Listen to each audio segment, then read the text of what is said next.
Chapter 11 Zophar's first speech. So much foolish talk. Zophar from Nama said, so much foolish talk cannot go unanswered. Your words have silenced others and made them ashamed. Now it is only right for you to be put to shame. You claim to be innocent and argue that your beliefs are acceptable to God.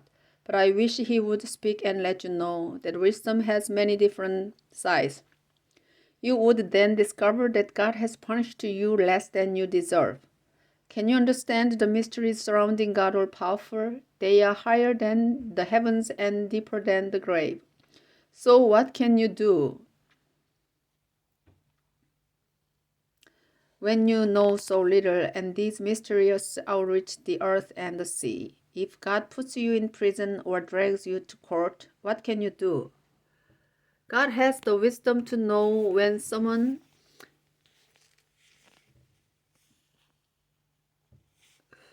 is worthless and sinful, but it's easier to tame a wild donkey than to make a fool wise. Surrender your heart to God. Surrender your heart to God. Turn to Him in prayer and give up your sins, even those you do in secret. Then you won't be ashamed. You will be confident and fearless. Your troubles will go away like water beneath a bridge, and your darkest night will be brighter than midday. You will rest safe and secure, filled with hope and emptied of worry. You will sleep without fear and be greatly respected. But those who are evil will go blind and lose their way. Their only escape is death. Chapter 12 Job's reply to Zophar. You think you are so great.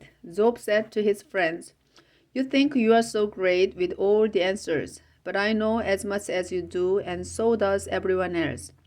I have always lived right, and God answered my prayers. Now friends make fun of me. It's easy to condemn those who are suffering when you have no troubles. Robbers and other godless people live safely at home and say, God is in our hands. If you want to learn, then go and ask. The wild animals and the birds, the flowers and the fish, any of them can tell you what the Lord has done. Every living creature is in the hands of God. We hear with our ears, taste with our tongues, and gain some wisdom from those who have lived a long time. But God is the real source of wisdom and strength. No one can rebuild what he destroys, or release those he has imprisoned. God can hold back the rain or send a flood, just as he rules over liars and those they lie to. God destroys counselors, turns judges into fools, and makes slaves of kings. God removes priests and others who have great power. He confuses wise, experienced advisors, puts mighty kings to shame, and takes away their power.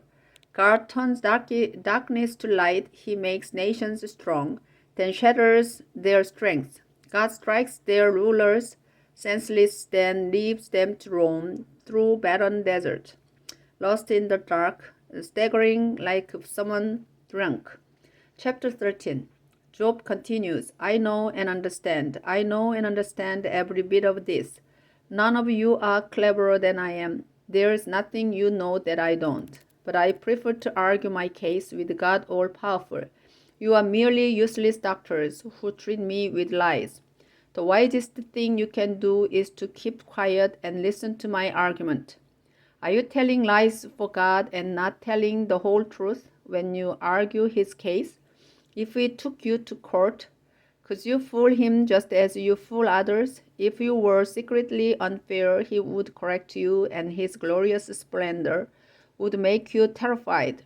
Your wisdom and arguments are as delicate as dust. Be quiet while I speak. Be quiet while I speak, then say what you will. I will be responsible for what happens to me. God may kill me, but still I will trust him and offer my defense. This may be what saves me, because no guilty person would come to his court. Listen carefully to my words. I have prepared my case well, and I am certain to win. If you can prove me guilty, I will give up and die. Job prays, I ask only two things. I ask only two things of you, my God, and I will no longer hide from you. Stop punishing and terrifying me. Then speak, and I will reply, or else let me speak, and you reply. Please point out my sins, so I will know them. Why have you turned your back and count me your enemy? Do you really enjoy frightening a fallen leaf? Why do you accuse me of horrible crimes and make me pay for sins I did in my youth? You have tied my feet down and keep me surrounded. I am rotting away like a cloth eaten by worms. Chapter 14. Job continues his prayer. Life is short and sorrowful. Life is short and sorrowful for every living soul. We are flowers that fade and shadows that vanish. And so I ask you, why pick on me? There is no way a human can be completely pure. Our time on earth is brief. The number of our days is already decided by you. Why don't you leave us alone and let us find some happiness while we toil and labor? When a tree is chopped down, there is always the hope that it will sprout again. Its roots and stump may rot, but at the touch of water, fresh twigs shoot up. Humans are different. We die, and that's the end. We are like streams and lakes after the water has gone. We fall into the sleep of death, never to rise again until the sky disappears. Please hide me, God, deep in the ground, and when you are angry, no more remember to rescue me.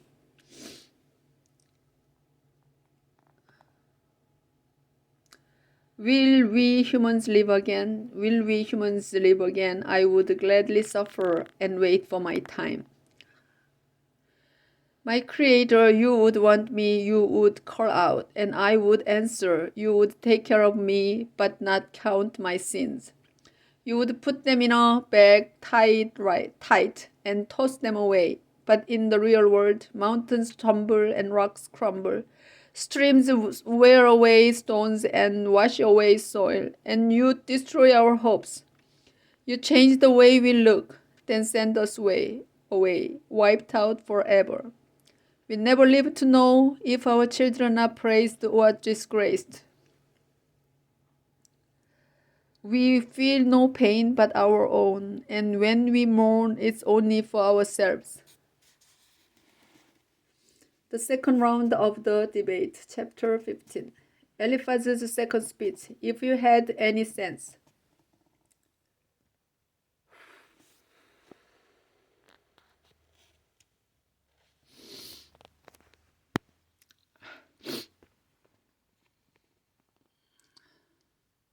Eliphaz from Teman said, Job, if you had any sense, you would stop spreading all this hot air.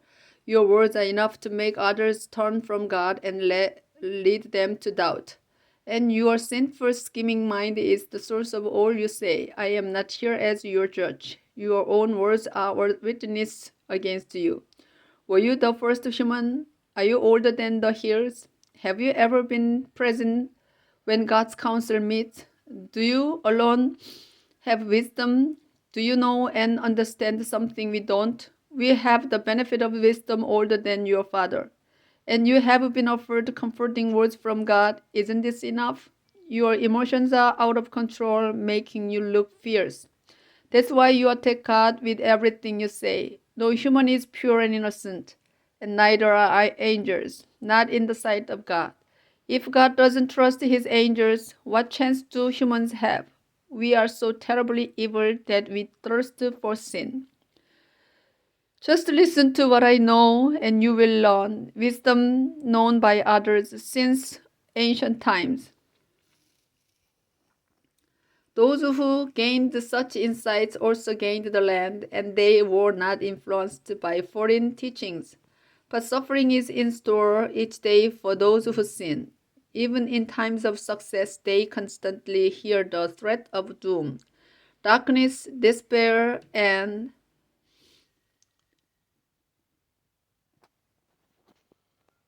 death are their destiny. They scrounge around for food, all the while dreading the approaching darkness. They are overcome with despair like a terrified king about to go into battle. This is because they rebelled against God all-powerful and have attacked him with their weapons. They may be rich and fat, but they will live in the ruins of deserted towns. Their property and wealth will shrink and disappear. They won't escape the darkness, and the blazing breath of God will set their future aflame. They have put their trust in something worthless. Now they will become worthless like a date palm tree without a leaf, or like vineyards or orchards, whose blossoms and unripe fruit drop to the ground. Yes, the godless and the greedy will have nothing but flames feasting on their homes, because they are the parents of trouble and vicious lies. Chapter 16. Job's reply to Eliphaz. I have often heard this, Job said. I have often heard this, and it offers no comfort. So why don't you keep quiet? What's bothering you? If I were in your place, it would be easy to criticize or to give advice. But I would offer hope and comfort instead.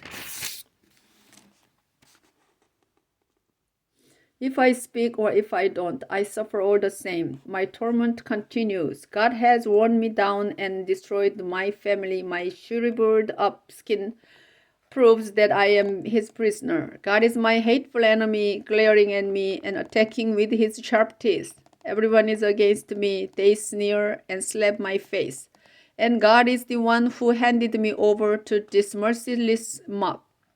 Everything was going well until God grabbed my neck and shook me to pieces. God sent me up as the target for his arrows, and without showing mercy, he slashed my stomach open, spilling out my insides. God never stops attacking, and so in my sorrow I dress in sackcloth and sit in the dust.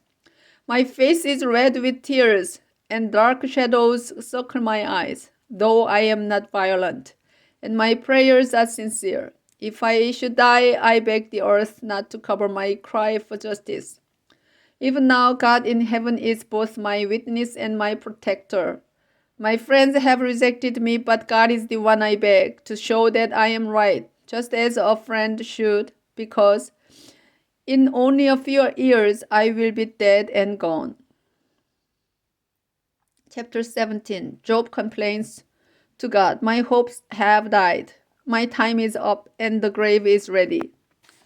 All I can see are angry crowds making fun of me. If you, Lord, don't help, who will pay the price for my release? My friends won't really listen, all because of you, and so you must be the one to prove them wrong. They have condemned me just to benefit themselves, now blind their children. You, God, are the reason I am insulted and spat on. I am almost blind with grief. My body is a mere shadow. People who are truly good would feel so alarmed that they would become angry with my worthless friends. They would do the right thing, and because they did, they would grow stronger. But none of my friends show any sense. My life is drawing to an end. Hope has disappeared. But all my friends can do is offer empty hopes.